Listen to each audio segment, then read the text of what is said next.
우리 사랑하는 성도 여러분, 한 주간 잘 지내셨습니까? 5월 한 달 마무리 잘 하시고 새로운 6월 달 잘 맞이하셨습니까?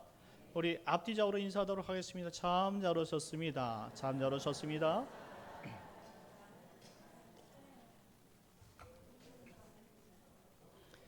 참 잘 오셨습니다. 예, 뭐 이 시간 이렇게 서로 악수하고 그렇게 보니까 너무나 좋습니다. 벌써 5월 가정의 달을 마무리하고 6월 달로 들어왔습니다. 우리에게 또 주어진 또 시간들 잘 계획하시고 하나님의 음성을 따라서 또 하나님과 동행할 수 있는 6월이 되었으면 좋겠습니다. 오늘 본문 말씀을 통해서 생명의 떡이라는 제목으로 은혜를 나누려고 합니다. 오늘 본문에 앞서서 이 마가복음 6장 6절 말씀을 보게 되면 예수님께서 제자들과 함께 모든 촌을 두루 다니시면서 말씀을 가르치셨다 이렇게 설명하고 있습니다. 그리고 12 제자를 부르시고 그 귀신을 제어하는 권능을 그들에게 주시고 둘씩 짝을 지어 전도하게 하시는 모습을 살펴볼 수 있습니다. 둘씩 짝을 지어 전도하게 하셨다라는 것은 신명기 19장 15절 말씀에 보면 두세 사람을 통해 증인을 삼으신 말씀의 원리를 따라 그들이 예수님의 참된 증인이라는 사실을 알게 한 것이죠. 예수님께서 제자들에게 특별히 권능을 부여하셨다 이렇게 말씀하고 있습니다. 이는 아무나 복음을 전할 수 없다는 사실을 강조하기 위해서라는 거예요. 그렇습니다. 전도는 오직 권능을 받은 사람들이 전도하는 것입니다. 그렇다고 예수 믿는 사람 가운데 어떤 특별한 사람들만이 전도하는 것은 아닌다는 사실을 꼭 기억했으면 좋겠어요. 왜냐하면 사도행전 1장 8절 말씀에 보면 오직 성령이 너희에게 임하시면 너희가 권능을 받고 예루살렘과 온 유대와 사마리아와 땅끝까지 이르러 내 증인이 될 것이다 이렇게 설명하고 있기 때문입니다. 성령이 임하는 것과 권능을 받는 것은 동일한 의미를 나타내고 있어요. 한마디로 성령이 임한 사람, 거듭난 사람, 성도만이 이 예수를 전할 수 있다라는 사실 이렇게 말해주고 있는 것이죠.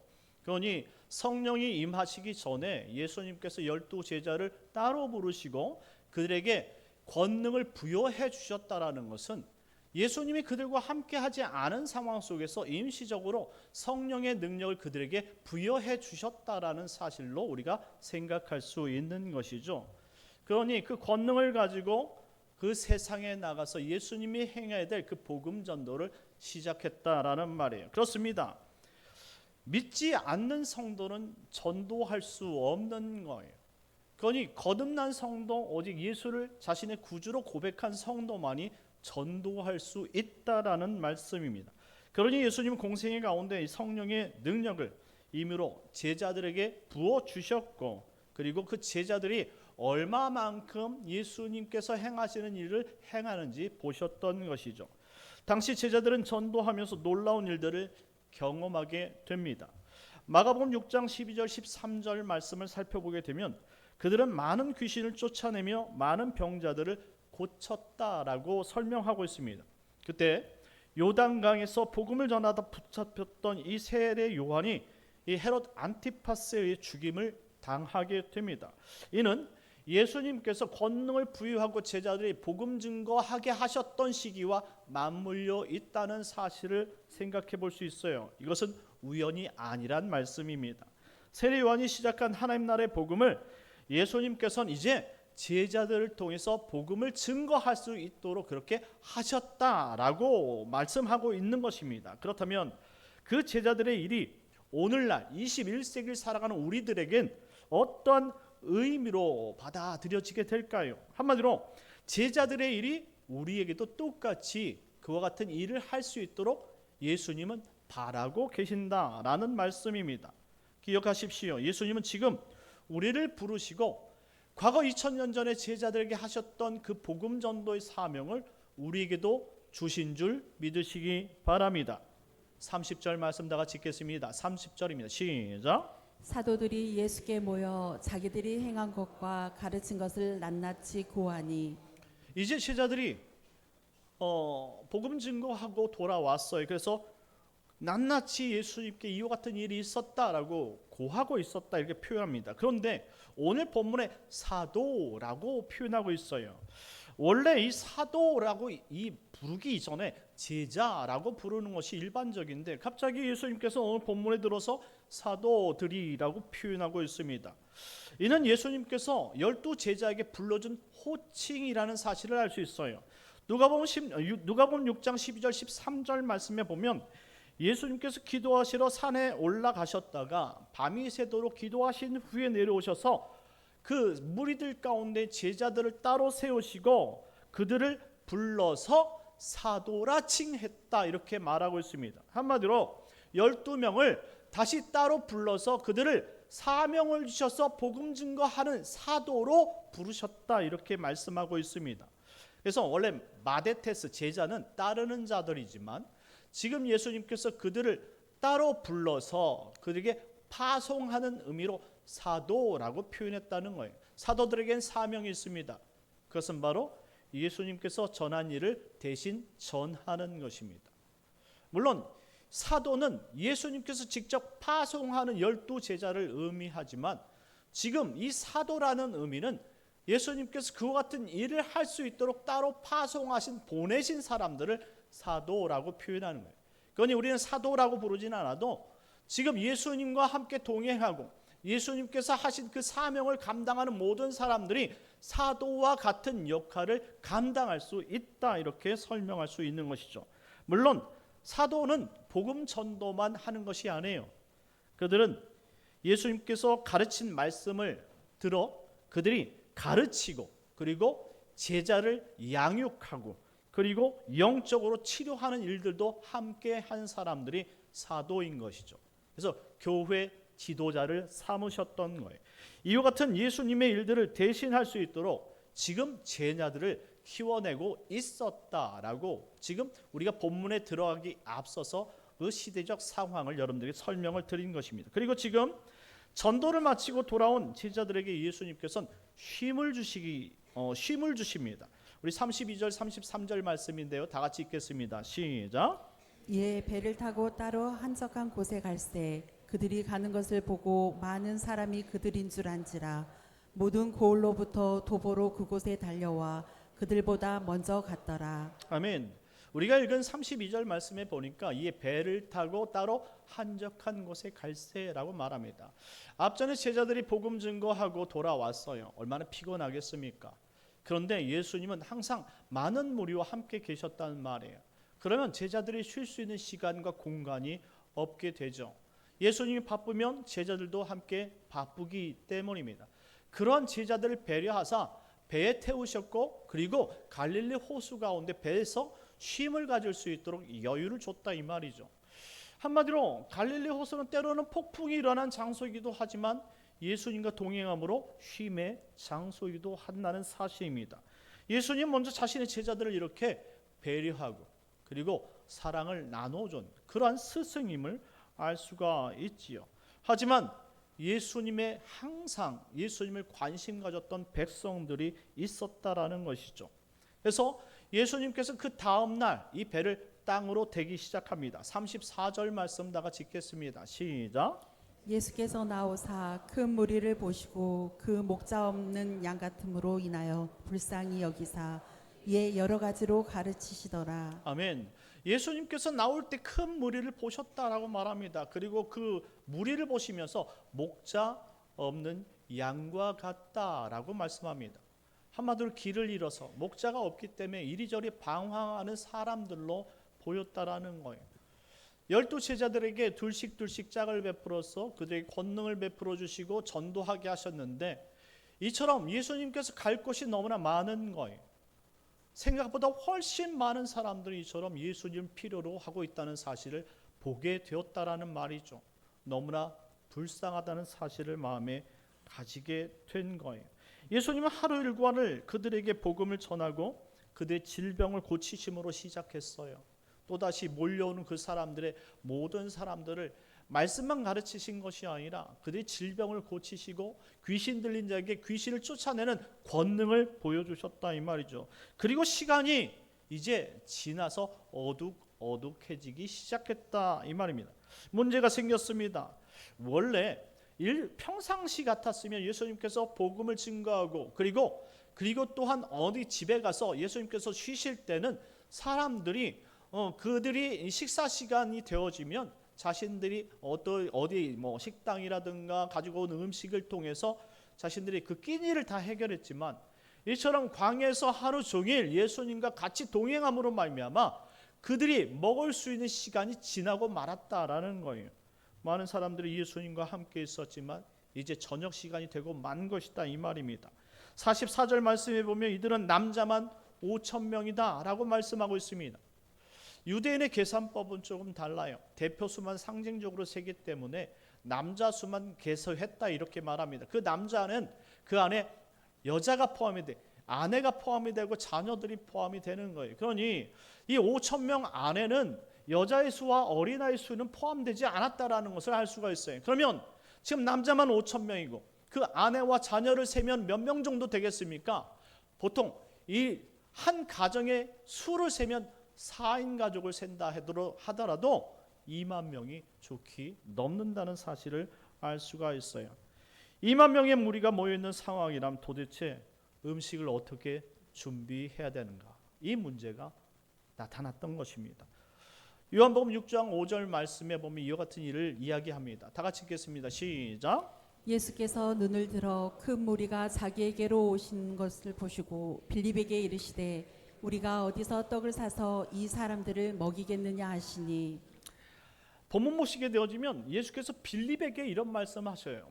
우리가 어디서 떡을 사서 이 사람들을 먹이겠느냐라는 거예요. 왜 빌립을 부르셨을까요? 빌립이요, 당시 계산이 가장 빨랐기 때문에 그래요. 지혜롭기도 했고 명철하기도 했지만 계산력이 가장 빠른 사람이었다라는 것이죠. 무리에는 이처럼 계산이 빠른 사람들이 항상 한두 명씩은 있어요. 그 사람들을 통해서 어떻게 하면 먹일 수 있겠느냐라는 사실을 물어보는 거예요. 그런데 이 질문을 잘 보셔야 합니다. 어디서 떡을 사서 이 사람들을 먹여야 하겠느냐라는 것입니다. 이미 해는 져가고 그리고 큰 무리가 있는데 어디서 떡을 사서 이 사람들을 먹여야 하겠느냐라는 질문이, 이 내용 안에는 예수님께서 가르치고 싶었던 내용이 담겨져 있습니다. 자, 7절 말씀 한번 읽어볼까요? 요한복음 6장 7절입니다. 다 같이 읽겠습니다. 시작. 빌립이 대답하되 각 사람으로 조금씩 받게 할지라도 200데나리온의 떡이 부족하리이다. 아멘. 빌립은 현명하고 영리한 사람이었습니다. 즉각적으로 이 많은 무리들을 생각했을 때 약 200데나리온이 떡이 부족합니다라고 계산할 정도로 지혜로운 사람이었다 이 말입니다. 그런데 문제는 예수님께서 물었던 그 질문과 이 빌립의 대답이 달랐다라는 거예요. 예수님 분명히 어떻게 하면 이 사람들을 먹일 수 있겠느냐라는 것은 그에게 돈이 필요하다라는 말씀이 아니라 이것을 지금 먹일 수 있겠느냐, 이 상황이 먹일 수 있는 상황이냐라는 말이에요. 생각해 보세요. 그 당시 해가 뉘엿뉘엿 질 때 되면 여러분들 우리 대한민국처럼 여러분들 24시간 운영되는 편의점이 그 당시에는 없어요. 한마디로 해가 지면 모든 일이 종료가 되어지고 업무가 맞춰진다 이 말입니다. 그러니 원래 저녁은 어떤 가게에서 물건을 사고 팔고가 아니라 모든 가족이 다 가정에서 먹고 자는 것입니다. 그러니 지금 집을 떠나서 지금 그 들에서 무리져 있는 이 2만 명이 해가지고 저녁을 맞이했는데 어디 가서 음식을 먹을 수 있겠느냐라는 그런 질문을 던진 거예요. 그런데 지금 그만큼 지혜롭다고 생각하는 이 빌립조차도 200데나리온이 필요합니다라고 말한다는 것이죠. 한마디로 예수님은 이와 같은 질문을, 이와 같은 대답을 듣고 싶었던 거예요. 주님께서 하시면 됩니다라는 질문이죠. 여러분들, 우리가 아까 처음에 언급할 때 마가복음 6장 7절 이하의 말씀 둘둘씩 짝을 지어서 예수님께서 제자들을 파송하실 때 이렇게 명하셨어요. 여행을 위하여 지팡이 외에는 양식이나 배낭이나 전대의 돈이나 아무것도 가지지 말며 신만 신고 두 벌 옷도 입지 말라라고 가르쳤습니다. 그냥 떠나보냈다 이 말이에요. 그런데 그들이 여행을 돌고 와서 보았는데 놀라운 일이 벌어졌는데 그들이 굶지 않고 신발도 헤어지지 않았고, 그리고 복음 사명을 잘 감당하여서 귀신도 쫓고 사람들에게 하나님 나라도 전하게 되었다, 이렇게 말하고 있습니다. 한마디로 하나님의 능력을 경험하고 돌아온 그 직후의 일임에도 불구하고 그들은 먼저 돈을 생각했다라는 거예요. 이게 인간의 한계라는 것이죠. 인간은 이성을 가지고 있기 때문에 현실, 한마디로 이 물리적인 현상을 보고 그것을 보고 판단하는 것이 인간이라는 거예요. 지금 분명히 빌립은 예수님께서 빈손이라는 사실을 생각했을 것이고, 그리고 2만 명의 이 무리들이 현실적인 것이고, 그들에게 떡을 먹이려면 200데나리온의 그 자금이 필요하다는 사실을 생각해냈다, 이 말이에요. 여러분들 생각해 보세요. 200데나리온, 한 데나리온은 그 노동자 한 사람의 품삯이에요. 하루 품삯. 그것을 만약 10만 원이라고 친다면 200데나리온은 2천만 원가량의 돈이 됩니다. 요즘 빵값을 어떻게 계산할까요? 1,000원짜리 빵이 있지요. 우리 이길주 장로님의 오빠빵집에 가게 되어지면 1,000원짜리 빵이 있습니다. 그것을 2천만 원이면 딱 2만 개를 살 수 있어요. 오빠빵집에서 하나씩 사가지고 여러분들 먹는다면 풍족히 먹을 수 있겠습니까? 풍족히 먹을 수는 없어요. 물론 오빠빵집의 그 빵이 맛있고 양이 많아도 한 3개 정도는 먹어야지 풍족히 먹을 수 있는 것 아니겠습니까? 그런데 지금 예수님의 손에는 아무것도 든 것이 없으니까 빌립이 계산할 때 돈이 필요합니다, 이렇게 이야기를 할 수밖에 없었던 거예요. 한마디로 이와 같이 예수님께서 전능하신 하나님의 아들이라는 그 경험을 하고도 사람들은 지금 현상 속에 돈이 필요하다는 사실로 다시 돌아가고 만다는 거예요. 아무리 예수님을 믿는 사람이라 할지라도 세상 속에서 살 땐 돈의 논리로 다시 돌아간다라는 이야기를 오늘 해주고 있는 것입니다. 이와 같이 돈의 논리로 생각하던 제자들에게 예수님께서는 이렇게 말씀하시는 것이죠. 37절 말씀에 너희가 먹을 것을 주라 라고 말씀하십니다. 너희가 먹을 것을 주라 라고 말씀하시는 것이죠. 이는 예수님이 어떤 분이신지 그들이 믿음의 눈으로 보기를 바랬고, 앞전 모든 것을 채우셨던 그 예수님께서 친히 또 행하실 수 있다는 사실을 강조하신 이야기예요. 제자들은 어떤 것들을 예수님을 통해서 보게 되었습니까? 여러분들 오늘 본문에 있기 전에 5장 말씀에 여러분들 12의 혈루증 걸린 여인을 치료하셨어요. 그리고 야율의 죽은 딸을 살리신 분이 예수님이에요. 그분을 보고 지금 제자들은 생각은 또 돈이 없다라는 거예요. 그것도 앞서서 가게 된 폭풍을 잠잠케 하셨던 예수님입니다. 그리고 중풍병자를 고치신 분이 예수님입니다. 거라사 광인 군대 귀신을 쫓아내신 분이 예수님인데, 지금 예수님의 손에 아무것도 들린 것이 없는 것을 보고 또 다시 꺼낸 것이 돈이 없습니다 라는 것입니다. 지금 제자들은 돈의 논리로 예수님과 함께 살지만 여전히 돈의 논리로 살고 있음을 보여주고 있는 것이죠. 세상에 돈이 없으면 하나님의 일은 하지 못하는 것입니까? 여러분들 돈이 없으면 여러분들 예수 믿는 사람들 궁색하게 살게 되는 것이 맞습니까? 그래서 돈을 벌지 않으면 교회도 나올 수 없는 것이 믿음입니까? 오늘 우리에게 지금 이 본문은 그와 같은 이 돈의 진영 속에서 돈의 논리로 살아가고 있는 우리들에 대한 비판을 이야기해주고 있는 것입니다. 돈이 없으면 정말 살아갈 수 없는 거예요. 예수님께서 마태복음 6장 33절 말씀에 너희는 먼저 그의 나라와 그의 의를 구하라. 그러면 이 모든 것을 너희에게 더하시리라 약속해 주셨습니다. 이방인처럼 물질에 매이지 말고 오직 하나님 나라의 백성으로 기도하라 라고 말씀하고 있다, 이 말씀입니다. 하나님께서 우리에게 모든 것을 책임져 주시는 그 하나님의 능력이 있다는 사실 여러분들 믿으십니까? 그렇다면 우리는 오늘도 돈이 없을 때 물질을 먼저 생각하기에 앞서 하나님 앞에 은혜를 간구하는 것이 우선순위가 아니냐 이 말입니다.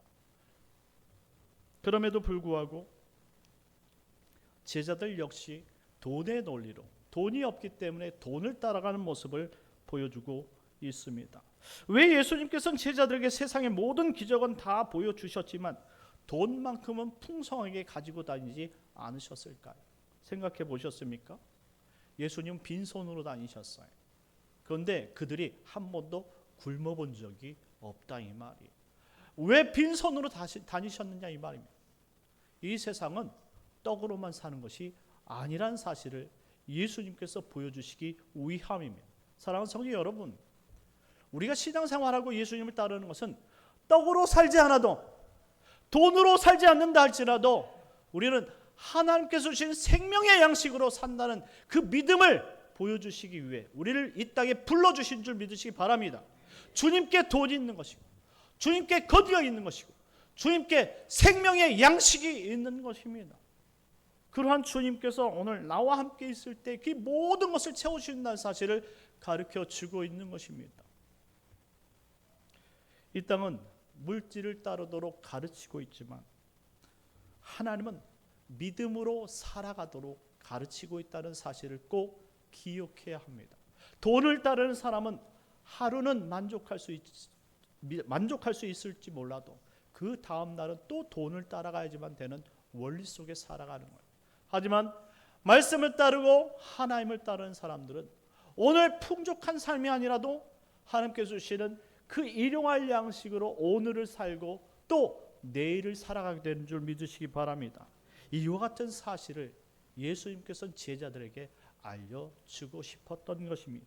38절 본문 말씀입니다. 시작. 이르시되 너희에게 떡 몇 개나 있는지 가서 보라 하시니 알아보고 이르되 떡 5개와 물고기 2마리가 있더이다 하거늘. 아멘. 예수님은 제자들에게 백성들에게 떡이 몇 개나 있는지 알아보라 말씀합니다. 그때 베드로의 형제 안드레가 아이가 가지고 온 이 보리떡 5개와 물고기 2마리를 찾아옵니다. 하지만 요한복음 6장 9절 말씀에 보면 이 안드레 역시 이것이 이 많은 사람들에게 얼마나 되겠습니까? 채울 수나 있겠습니까? 라고 부정적인 생각을 하게 되지요. 기억하십시오. 우리가 사는 세상은 보이는 현상 세계만 있는 것이 절대 아닙니다. 하나님께서 운행하신 영적인 세계가 있다는 사실을 꼭 기억해야 합니다. 지금 예수님의 손에는 아무것도 들린 것이 없지만 아무것도 없는 손이 아니란 말씀입니다. 우리의 영안이 거듭나지 못하면 그저 예수님의 손은 빈손이겠지만 우리의 믿음의 눈이 띄어지는 순간 그 예수님의 손은 전능하신 손인 줄 믿으시기 바랍니다. 그러니 못하실 것이 없다라는 말이에요. 그러니 영적인 눈을 뜨시고 참된 믿음으로 권능의 손으로 역사하시는 예수님의 손을 바라볼 수 있어야 됩니다. 39절 말씀입니다. 시작. 제자들에게 명하사 그 모든 사람으로 때를 지어 푸른 잔디 위에 앉게 하시니. 아멘. 예수님은 제자들을 명하사 12명을 통해서 이제 때를 지어 앉도록 하셨습니다. 그래서 100명, 50명씩 때를 지었죠.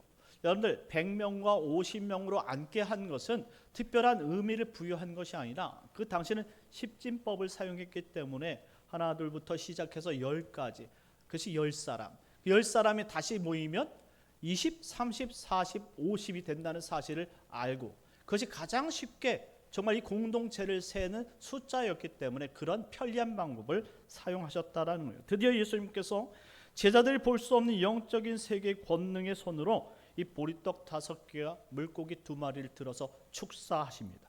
어떤 일이 일어날까요? 41절 말씀입니다. 시작.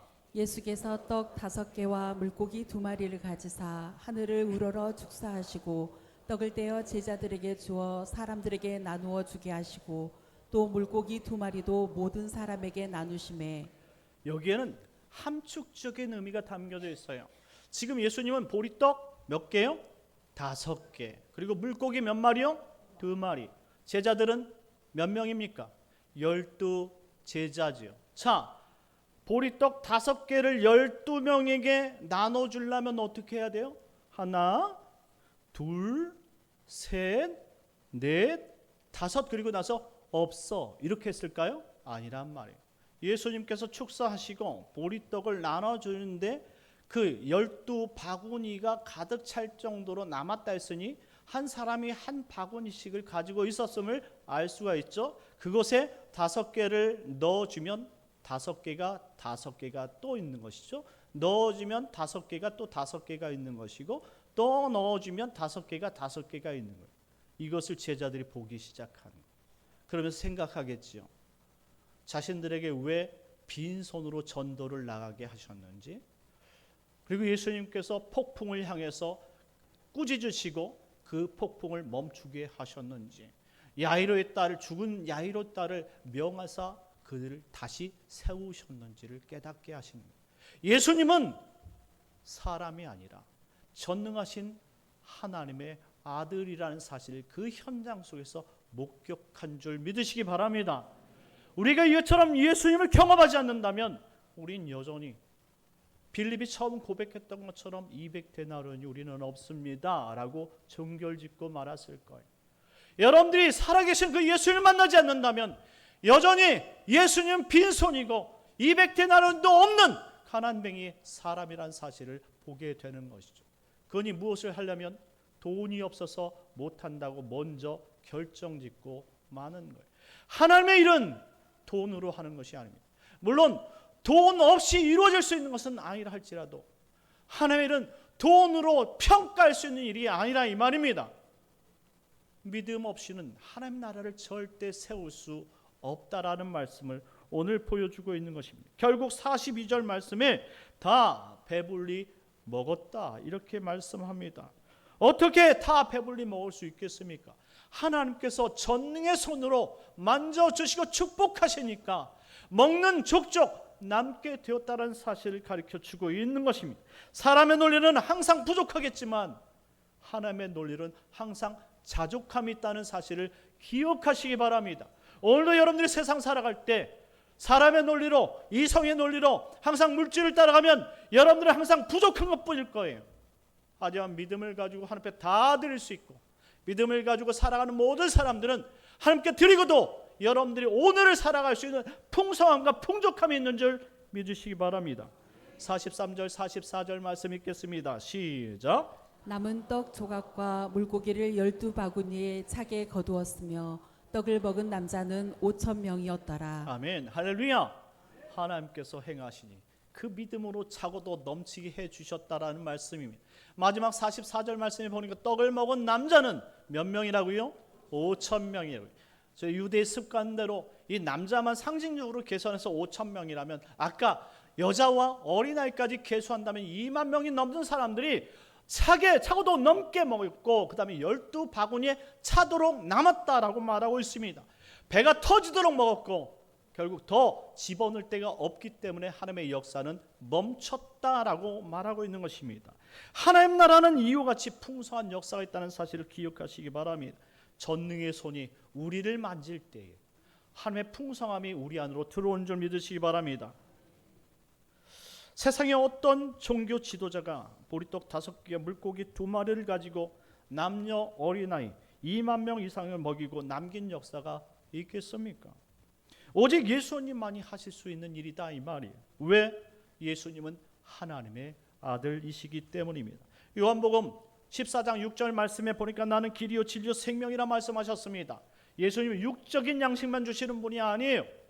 여러분들 영원을 책임지는 생명의 양식을 주시는 분임을 믿으시기 바랍니다. 요한복음 6장 35절 말씀 읽겠습니다. 시작. 예수께서 이르시되 나는 생명의 떡이니 내게 오는 자는 결코 줄이지 아니할 터이요 나를 믿는 자는 영원히 목마르지 아니하리라. 아멘. 예수님은 여러분의 영과 육을 만족시킬 유일한 생명의 떡이요 하나님의 아들 구세주라는 사실을 믿으시기 바랍니다. 말씀을 맺겠습니다. 사랑하는 성도 여러분, 예수님은 우리의 육체와 영혼을 모두 풍족하게 만족시킬 수 있는 이 세상 유일한 구세주임을 믿으시기 바랍니다. 그분만 생명의 떡이고 하나님의 아들이라는 사실을 꼭 기억하시기 바랍니다. 그분이 요한복음 16장 24절 말씀에 이렇게 말씀하셨습니다. 지금까지는 너희가 내 이름으로 아무것도 구하지 아니하였으나 구하라 그리하면 받으리니 너희 기쁨이 충만하리라. 할렐루야. 우리가 간구하지 않아서 믿음이 없어서 얻지 못했을 뿐이지 우리가 간구한다면 그 믿음대로 채워지는 역사가 있는 줄 믿으시기 바랍니다. 이 성의 눈으로 또 한 주간 이 한 달을 음식을 따라가는 인생이 되지 마십시오. 물질을 따라가는 인생이 되지 마시고 모든 것을 넉넉하게 채워주시는 하나님의 말씀을 따라가서 결국 제자들이 경험했던 것처럼 우리도 경험하고 하나님의 영광을 나타낼 수 있는 한 주가 되시길 예수님의 이름으로 축원합니다. 우리 다 같이 기도합시다. 기도하실 때 하나님, 이와 같은 역사가 우리 가정에도 있게 하여 주시옵소서. 한 주를 믿음으로 살게 하시고 돈의 논리가 아닌 믿음의 논리로 살아갈 수 있는 하나님 백성들 되게 하여 주옵소서. 주여 한번 외치고 기도하겠습니다. 주여, 하나님 감사합니다. 주의 은혜가 충만케 하여 주시옵소서. 아버지, 지금 변화되지 못한 아버지 제자들이 아버지 돈의 논리로 하나님 아버지 예수님의 빈손을 바라보며 아버지 아직도 돈을 아버지 필요로 한 것처럼 아니 우리도 연약해서 돈의 논리 아버지 물질에 아버지 눈을 뜨고 아버지 물질만 쫓는 인생이 아니라 아버지 천능의 손 능의 손 예수의 손을 바라보면서 이 모든 것 하나님께서 세우신다는 확실한 믿음으로 살아갈 수 있도록 인도하여 주시옵소서. 아버지 6월 한 날도 주여 붙잡아 주시옵시고 믿음 없이는 강하지 않고 행하지 않는 아버지 귀한 믿음을 더하여 주시옵소서. 오직 주님만 영광이 되게 하시고 주님을 따를 수 있는 귀한 성도들이 되게 하여 주시옵소서. 예수님의 이름으로 기도합니다. 참 좋으신